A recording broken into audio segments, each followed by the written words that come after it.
नमस्ते friends, आपलं सर्वांचं स्वागत आहे. आपण पाहूया बळमामाच्या नावानं चांगभलं. मामा म्हणत असतात, मेंढरं काही पाळायचं साधं सुधं नाही बघ, आणि मेंढरं काय कमी होणार नाहीत, अशीच ही राहणार. आपण मेंढरं चारायला काट्यापोटातनं जातो, त्यांची पोटं भरायचं म्हणजे साधी गोष्ट नाही बघ. आणि आता मेंढरं ही वाढतच राहणार.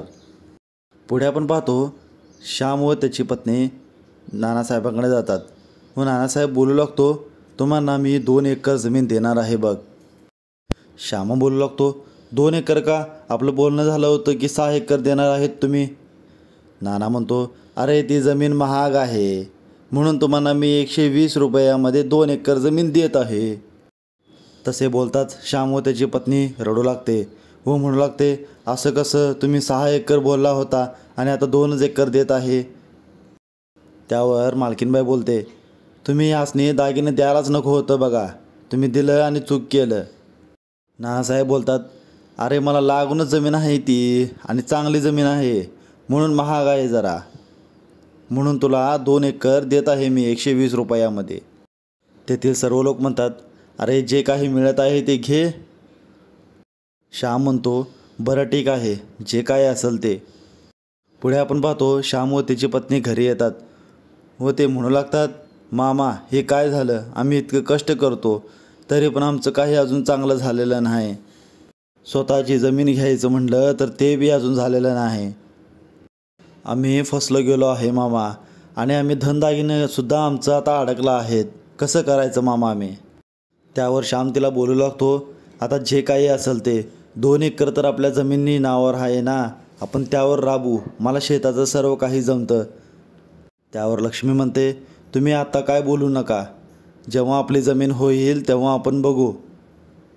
श्याम बोलू लागतो, असं कसं, आपल्याला 2 एकर जमीन त्यांनी बोललं आहे ना, तर ते मी आता घेणारच, काही पण होऊ दे.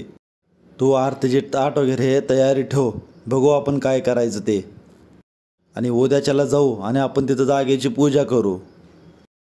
पुढे आपण तळावर पाहतो, दत्तूची पत्नी येते व ती तिला बोलू लागते, तुम्ही तळावर आला, सेवा केला, तुम्हाला आतापर्यंत काय मिळालं? काहीच नाही, आणि तुमचं काय भलं झालं आहे? काहीच नाही. त्यावर मामा दत्तूला बोलू लागतात, होय दत्तू, तुझं काय भलं झालं आहे? तू सेवा केली, इथलं झाडू मारलं, पाणी आणलं, पण तुझं काहीच केलं नाही मी अजून. तुला काय पाहिजे सांग, मी तुला ते देईन.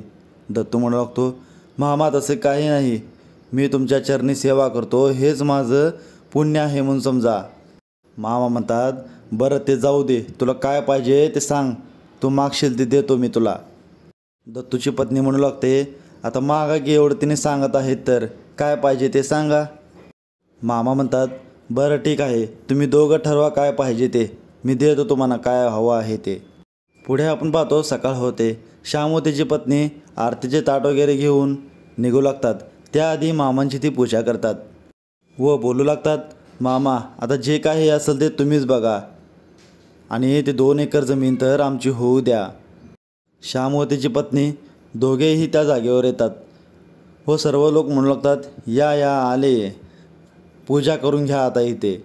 श्याम म्हणतो, मालक कुठं आहेत, तिने येऊ देत, मग करू आपण पूजा.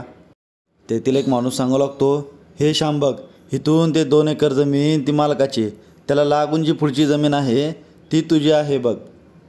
नानासाहेब तिथे येतात. श्याम बोलू लागतो, मालक तुम्हीच पूजा करून घ्या याची जागेची.